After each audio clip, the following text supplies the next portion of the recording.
34ರಲ್ಲಿ ಜನಿಸಿದರು. ಅವರ ತಂದೆ ಹೆಸರು ಮಾದರಸ, ತಾಯಿ ಹೆಸರು ಮಾದರಾಂಬಿಕೆ. ಅವರು ಬಸವಣ್ಣನವರು 8ನೇ ವಯಸ್ಸಿನಿದ್ದಾಗ ಜನಿವಾರ ಕಟ್ಟಲು ಬಂದರು. ಆಗ ನನಗಿಂತ ಹಿರಿಯರಾದ ಅಕ್ಕ ನಾಗಮ್ಮನಿಗೆ ಮೊದಲು ಜನಿವಾರ ಕಟ್ಟುವಂತೆ ಹೇಳಿದರು. ಆಗ ಹೇಳುತ್ತಾರೆ, ಮಹಿಳೆಯರನ್ನು ಜನಿವಾರ ಕಟ್ಟುವುದು ಬರುವುದಿಲ್ಲ, ಏಕೆ ನಾವೆಲ್ಲರೂ ಕೂಡ ಮಹಿಳೆಯರಿಂದಲೇ ಜನಿಸಿದ್ದೇವೆ ಎಂದು ಹೇಳಿ ಬಸವಣ್ಣವರು ಮನೆ ಬಿಟ್ಟು ಹೋಗುತ್ತಾರೆ. ಬಸವಣ್ಣವರು 12 ವರ್ಷಗಳ ಕಾಲ ಕೂಡಲ ಸಂಗಮದಲ್ಲಿ ಅಧ್ಯಯನ ಮಾಡಿದರು ಮತ್ತು ಬಿಜ್ಜಳರಾಜನ ಆಸ್ಥಾನದಲ್ಲಿ ಮಂತ್ರಿಯಾಗಿದ್ದರು. ಅದರಂತೆ ಇಂದು ಡಾಕ್ಟರ್ ಪೂಜ್ಯಶ್ರೀ ಬಸವಲಿಂಗ ಪಟ್ಟದವರು ಇದ್ದಾರೆ. ಅವರ ಬಗ್ಗೆ ಒಂದೆರಡು ಮಾತನಾಡಲು ಬಂದಿದ್ದೇನೆ. ಬಸವಲಿಂಗ ಪಟ್ಟದವರು 1950ರಂದು ಜನಿಸಿದರು. ಅವರ ತಂದೆ ಹೆಸರು ರಾಚಪ್ಪ, ತಾಯಿ ಹೆಸರು ಭಾಗೀರಥಿ. ಅವರು ಹುಟ್ಟಿದ 7 ವರ್ಷದ ತನಕ ಅವರಿಗೆ ಮಾತೇ ಬರಲಿಲ್ಲ.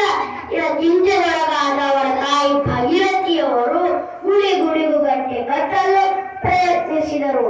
ಆಗ ಭಾಗೀರಥಿಯವರ ತಂದೆ ಮಡಿವಾಳಪ್ಪನವರು ಗುಡಿಗೆ ಗಂಟೆ ಕಟ್ಟುವುದು ಮೂಢನಂಬಿಕೆ, ಗುಡಿಗೆ ಗಂಟೆ ಕಟ್ಟಿದರೆ ಏನೂ ಆಗುವುದಿಲ್ಲ ಎಂದು ಹೇಳಿದಾಗ ಭಾಗೀರಥಿಯವರು ಕರಗಿ ಸೊರಗಾದರು.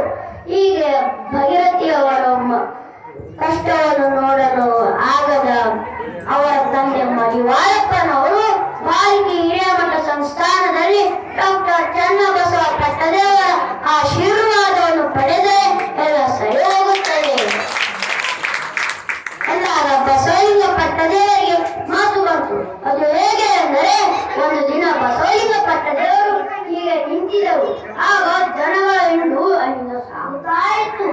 ಆಗ ಬಸವಲಿಂಗ ಪಟ್ಟದೇವರು ಅದನ್ನು ನೋಡಿ ಹೇಳುತ್ತಾರೆ, ದಯ್ಯ ಎಂದಾಗ ಅವರ ತಾಯಿಗೆ ಖುಷಿಯೇ ಖುಷಿ. ಈ ಖುಷಿಯಲ್ಲಿ ಆ ಇಡೀ ಗ್ರಾಮಕ್ಕೆ ಹೋಳಿಗೆ ಊಟವನ್ನು ಕೊಟ್ಟರು. ಕನ್ನಡವನ್ನು ಕುಡಿನಾಡಾದ ಹೈದರಾಬಾದ್ ನಿಜಾಮರ ಆಳ್ವಿಕೆಯಲ್ಲಿದ್ದಾಗ ಕನ್ನಡವನ್ನು ಉಳಿಸಿ ಬೆಳೆಸಿಕೊಂಡು ಬಂದವರು ಡಾಕ್ಟರ್ ಚನ್ನಬಸವ ಪಟ್ಟದೇವರು. ಅದು ಹೇಗೆ ಅಂದರೆ, ಹೊರಗಡೆ ಉರ್ದು ಬೋರ್ಡ್ ಹಾಕಿ ಒಳಗಡೆ ಕನ್ನಡ ಶಿಕ್ಷಣವನ್ನು ಕಲಿಸಿದವರು ಬಸವಲಿಂಗ ಡಾಕ್ಟರ್ ಚನ್ನಬಸವ ಪಟ್ಟದೇವರು ಬಸವಣ್ಣವರು ಆಗಿಕೊಟ್ಟ ಮಾರ್ಗದಲ್ಲಿಯೇ ಸಾಗಿ ಬಂದವರು. ಇದರಂತೆ ಡಾಕ್ಟರ್ ಬಸವಲಿಂಗ ಪಟ್ಟದೇವರು ಮತ್ತು ಗುರು ಬಸವ ಪಟ್ಟದೇವರು ಕೂಡ ಬಸವಣ್ಣವರು ಆಗಿಕೊಟ್ಟ ಮಾರ್ಗದಲ್ಲಿಯೇ ಸಾಗಿ ಬರ್ತಾ ಇದ್ದಾರೆ. ಅದಕ್ಕೆ ಹೇಳುತ್ತಾರೆ, ಗುರು ಹುಟ್ಟಿ ಗುರುವಾದಂತೆ. ನಿಜಾಮನ ಕಾಲದಲ್ಲಿ ನಡೆದಾಡುವ ದೇವರು 1931ರಂದು ಶಾಂತಿ ವರ್ಧಕ ಶಿಕ್ಷಣ ಸಂಸ್ಥೆಯನ್ನು ಸ್ಥಾಪಿಸಿದರು. ತಮ್ಮ ಆಯುಷ್ಯದುದ್ದಕ್ಕೂ ಶಾಂತಿ ವರ್ಧಕ ಶಿಕ್ಷಣ ಸಂಸ್ಥೆಯನ್ನು ಬೆಳೆಸಿದವರು. 21ನೇ ಶತಮಾನದ ಬೆಳಕು ಅಂದರೆ ಡಾಕ್ಟರ್ ಬಸವಲಿಂಗ ಪಟ್ಟದೇವರು ಎಲ್ಲ ಏನು ಆಗಲಿಲ್ಲ. ಡಾಕ್ಟರ್ ಬಸವಲಿಂಗ ಪಟ್ಟದೇವರ ಕಾರ್ಯವನ್ನು ಮೆಚ್ಚಲೇಬೇಕಾದ ಕೆಲಸವೇನೆಂದರೆ, ನವಜಾತ ಶಿಶುಗಳನ್ನು ಕಾಪಾಡಿದ್ದಾರೆ. ಅಲ್ಲಿದ್ದ ಮಕ್ಕಳನ್ನು ಶರಣ ಸಂಸ್ಕೃತ ಭಾಷೆ ಕೂಡ ಬರುತ್ತದೆ.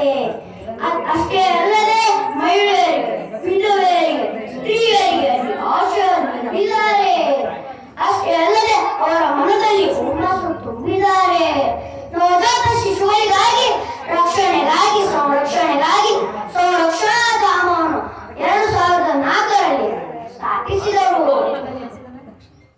ರಾಧಾಕೃಷ್ಣನವರು ತಮ್ಮ ಹುಟ್ಟುಹಬ್ಬದ ದಿವಸದಂದು ಶಿಕ್ಷಕರ ಹುಟ್ಟುಹಬ್ಬವನ್ನಾಗಿ ಆಚರಿಸಲು ಹೇಳಿದರು.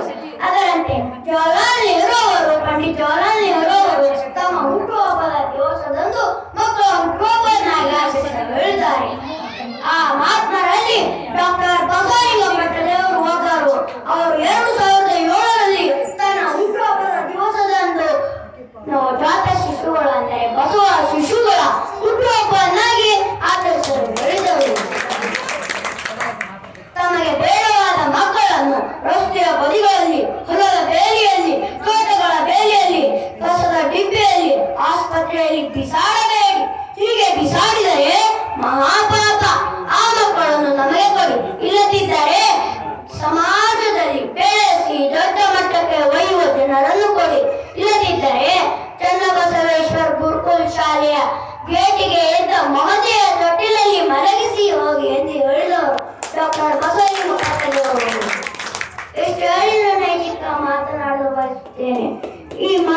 ಅವಕಾಶ ಕೊಟ್ಟಿದ್ದಕ್ಕೆ ತಮಗೆಲ್ಲರಿಗೂ ಮತ್ತೊಮ್ಮೆ